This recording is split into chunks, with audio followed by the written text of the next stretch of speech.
The Iraq inquiries moved out of London today to meet frontline troops and veterans. Those who served between 2003 and 2009 were invited by the inquiry to submit their thoughts on the conflict and how it was handled. A number of veterans who couldn't attend made written submissions. In a moment, Colonel Tim Collins on what he would have told the inquiry. But first, Claire Sadler reports from Tidworth. Sir John Chilcot and his inquiry team are looking at events between 2001 and 2009. The decision to go to war, how it was conducted, whether the troops were properly prepared, and also whether there was enough planning for the aftermath of the conflict as well. It was launched in July 2009 by then Prime Minister Gordon Brown, and the aim, of course, is to find out exactly what happened and whether there are any lessons that can be learnt.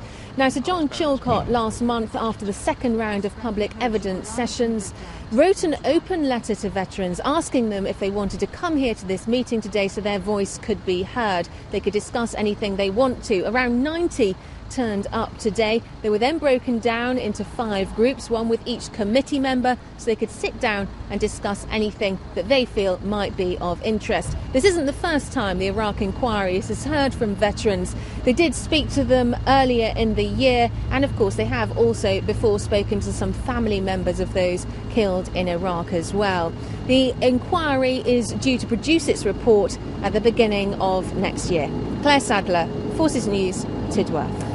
Well, a little earlier I spoke to Colonel Tim Collins, who was commander of the Royal Irish Regiment during the invasion of Iraq in 2003 and famously gave an inspirational address on the eve of battle.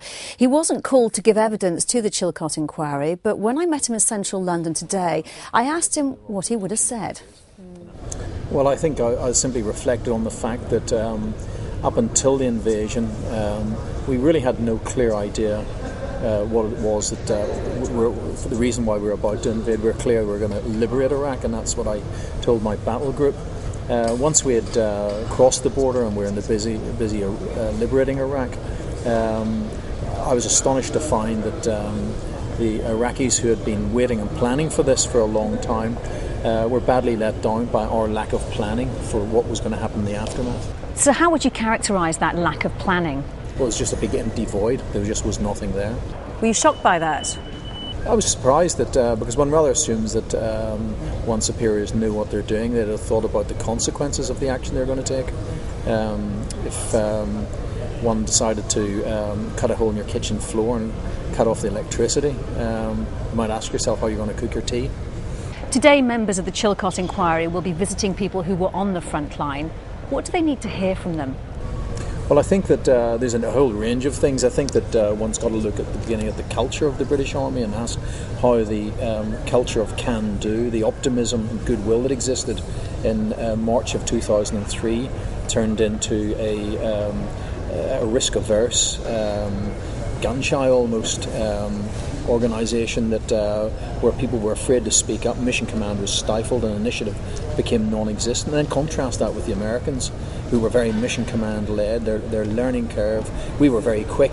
There was plane loads of people flying out to America in 2003, 2004 to tell them how to do it, and they were learning fast. You're very well known for the speech you made on the eve of battle. Had you known back then what you know today, would you have made the same speech? Well, obviously not. I think that I was, I suppose, looking at it through how I probably expected things to be and how I hoped things would be. We were talking about partnership with the Iraqis. We were talking about acting in concert with them. But when you barge into a country, you take away their institutions, you disband their army, disband your police force, their police force, and then wonder why the place is being looted on a biblical scale like locusts. What do you think the outcome of the Chilcot inquiry should be, and what do you think we should learn from it? The truth. And what can we learn from it, do you think? Well, I think we'll learn how to do it better. Were Iran to collapse tomorrow, I'd like to think that we could help the Iranians re-establish their country as quickly as possible without repeating some of the disastrous mistakes we made after the fall of the regime in Iraq.